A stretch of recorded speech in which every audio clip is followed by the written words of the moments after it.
La crèche vivante. Dans quelques jours, c'est Noël. Pourtant, Joséphine a le cœur lourd. Sa maman, qui est malade depuis de longs mois, ne pourra pas venir à la messe de Noël. Elle devra rester à la maison pour se reposer.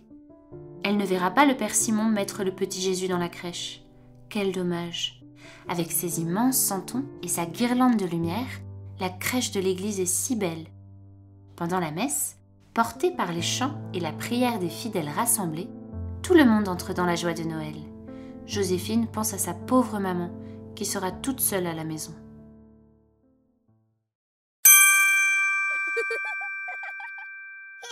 C'est l'heure de l'histoire du soir. Joséphine et ses petits frères, Louis et Arthur, vont se blottir contre maman dans le canapé du salon. C'est au tour de Louis de prendre un livre dans la bibliothèque. Il choisit une histoire de Noël, bien sûr. Et quelle belle histoire! La douce voix de maman raconte comment saint François d'Assise, pour aider les fidèles à se souvenir de la crèche de Bethléem, a célébré la messe dans une grotte. Il y avait une mangeoire à la place de l'autel et de vrais animaux, un âne et un bœuf. C'était une crèche vivante. L'histoire terminée, les petites dents bien brossées, les bisous du soir reçus et donnés, il est temps d'aller se coucher. Joséphine, blottie sous sa couette, n'arrive pas à trouver le sommeil. Elle repense à saint François d'Assise, à la crèche de l'église, à maman qui est malade et... Eureka! Elle a une idée. Pourquoi ne pas créer une crèche vivante pour maman le jour de Noël? La petite fille entend papa qui marche dans le couloir. Vite! Elle saute hors de son lit et court lui parler de son projet. Papa est d'accord pour participer et l'aider à organiser. Joséphine retourne se coucher et s'endort, le cœur léger.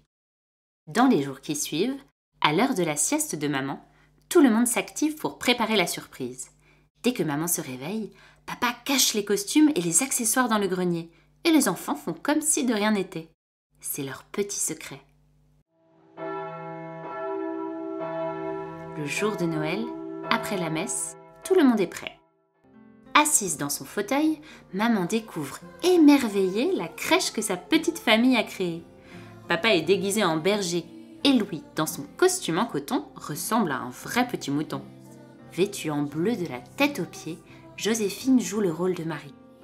Arthur, déguisé en Saint-Joseph, est à genoux à côté d'une caisse de bois dans laquelle la plus jolie poupée de Joséphine tient le rôle de l'enfant Jésus. Papa entonne, il est né le divin enfant. Joséphine et ses frères chantent avec lui. Maman chante, elle aussi. Le plus beau des sourires illumine son visage. Louis, toujours déguisé en mouton, vient s'asseoir à côté d'elle. Joséphine pose sur les épaules de sa maman une jolie cape de laine et couvre ses cheveux avec un fichu blanc. Puis, la petite fille lui chuchote à l'oreille. Toi, tu es la bergère. Maintenant, toute la famille est dans la crèche.